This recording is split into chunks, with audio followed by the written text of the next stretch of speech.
Buenas tardes, mi nombre es Mónica Pérez Gómez y les voy a explicar el tema recurso de revisión en amparo directo en materia administrativa.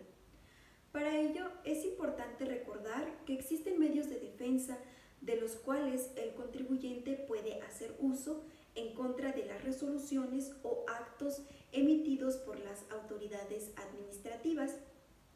A raíz de esto, el contribuyente puede interponer el recurso de revocación, que como ya sabemos es optativo y se presenta ante la misma autoridad que emitió el acto que se combate. Y en caso de que éste resuelva en el mismo sentido, el contribuyente puede interponer juicio de nulidad, denominado también juicio contencioso administrativo, el cual se interpone ante el Tribunal Federal de Justicia Administrativa, haciendo valer dentro del escrito inicial los conceptos de violación que considere le fueron transgredidos al dictarse la resolución o acto administrativo emitido por la autoridad fiscal. Una vez que el Tribunal Federal de Justicia Administrativa dicte sentencia definitiva que en derecho corresponda respecto de los actos combatidos por el contribuyente, este puede interponer dentro del término legal de 15 días al que haya surtido efectos la notificación, juicio de amparo directo, en caso de que tal resolución vulnere sus derechos, haciéndolos valer ahora ante los tribunales colegiados de circuito. Cabe señalar que para la procedencia de este juicio deberán agotarse previamente los recursos ordinarios que se establezcan en la ley de la materia, que en este caso fueron el recurso de revocación y el juicio de nulidad. Y de manera específica encontramos en el artículo 170, fracción 2 de la ley de amparo, el fundamento de la procedencia del amparo directo, que es contra las sentencias definitivas y resoluciones que pongan fin al juicio,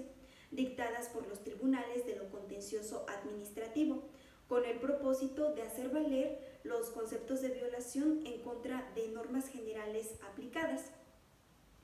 Es entonces que, agotados los medios ordinarios y contra estos el juicio de amparo directo, por regla general es que se da por terminado un juicio. Sin embargo, existe la posibilidad de forma excepcional de que el contribuyente pueda hacer uso del recurso de revisión como último medio de defensa contra las resoluciones emitidas por los tribunales colegiados de circuito en amparo directo. El recurso de revisión es un medio de defensa el cual se interpone ante la Suprema Corte de Justicia de la Nación, el cual tiene como finalidad el control de los actos de las autoridades administrativas que dentro de sus actuaciones vulneren los derechos humanos del contribuyente y en consecuencia salvaguarda y garantiza los derechos del sujeto pasivo y el acceso a la justicia, vigilando el poder público y las actuaciones que ejercen los órganos administrativos. De manera específica, este recurso procede cuando de manera excepcional y extraordinaria la sentencia de amparo directo decida sobre normas generales que establezcan la interpretación directa de un precepto de la Constitución o de los derechos humanos establecidos en los tratados internacionales de los que el Estado mexicano sea parte, o bien cuando se hubiese omitido el estudio de estas, aún habiendo sido planteadas en la demanda de amparo directo. Además, es importante destacar que el problema de la constitucionalidad debe entrañar la fijación de un criterio de importancia y trascendencia, según lo disponga la Suprema Corte de Justicia de la Nación. Esto en cumplimiento de los acuerdos generales del Pleno, debiéndose limitar exclusivamente la materia del recurso a la decisión de las cuestiones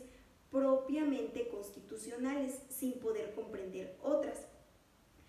Es en estos supuestos en los que se puede interponer el recurso de revisión, en el cual ya no se van a ver temas de legalidad Es decir, ya no temas probatorios, de hecho o de contexto fáctico, sino exclusivamente si la norma aplicada o si la interpretación del derecho humano efectuado en la sentencia o planteado en la demanda cuyo estudio se omitió en la sentencia, se va a analizar si es correcta o no. Esto en el entendido de que es la Suprema Corte de Justicia de la Nación quien tiene la última palabra en materia de constitucionalidad,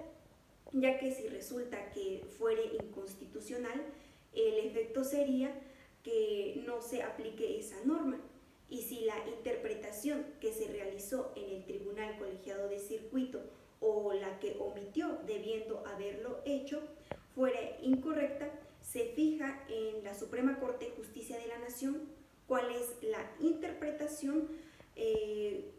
correcta acerca de la constitucionalidad, y con esa base se devuelve el asunto al Tribunal Colegiado de Circuito para que aplique esta interpretación y ahora sí pueda resolver el caso.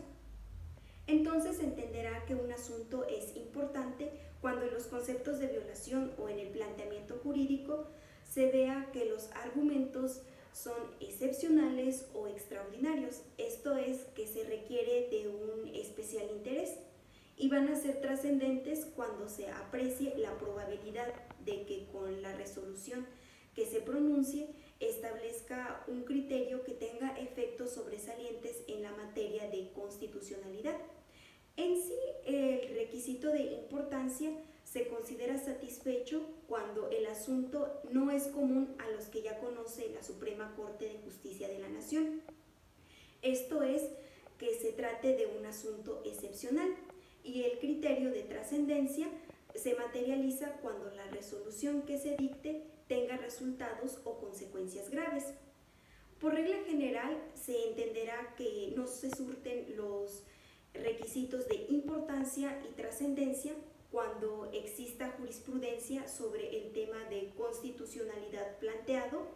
o cuando no se hayan expresado los agravios, o cuando habiéndose expresado estos sean ineficaces, inoperantes, inatendibles o insuficientes, siempre que no se advierta queja deficiente que suplir. También en los demás casos análogos a juicio de la sala correspondiente. Por otro lado, algunas de las generalidades de este recurso son que se puede interponer en un plazo de 10 días por conducto del órgano jurisdiccional que haya dictado la resolución recurrida. Además, la interposición de este recurso por conducto de un órgano jurisdiccional distinto al antes mencionado no va a interrumpir el plazo de su presentación. Además, este recurso se interpondrá por escrito en el que se expresarán los agravios que cause la resolución impugnada. Y para el caso que nos atañe, es decir, cuando este recurso se interpone contra la sentencia dictada en amparo directo, el recurrente deberá transcribir textualmente la parte de la sentencia que contenga un pronunciamiento sobre la constitucionalidad de normas generales o establezca la interpretación directa de un precepto de la Constitución Política de los Estados Unidos Mexicanos, o la parte del concepto de violación respectivo cuyo análisis se hubiese omitido en la sentencia. Por otro lado, también cuando la Suprema Corte de Justicia de la Nación estime que el amparo en revisión por sus características especiales deba ser de su conocimiento, lo atraerá oficiosamente. Además, el artículo 93 de la Ley de Amparo establece las reglas que deberá observar el órgano jurisdiccional al conocer de asuntos en revisión. Es entonces que, derivado de lo anteriormente analizado,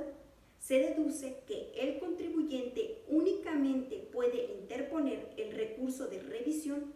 cuando se encuentre inconforme con esta última resolución y considera que ésta le cause un agravio con fundamentos de inconstitucionalidad única y exclusivamente si reúne los requisitos de excepcionalidad, importancia y trascendencia, los cuales ya fueron anteriormente expuestos, y en consecuencia la Suprema Corte de Justicia de la Nación va a resolver únicamente sobre las cuestiones propiamente constitucionales. Gracias.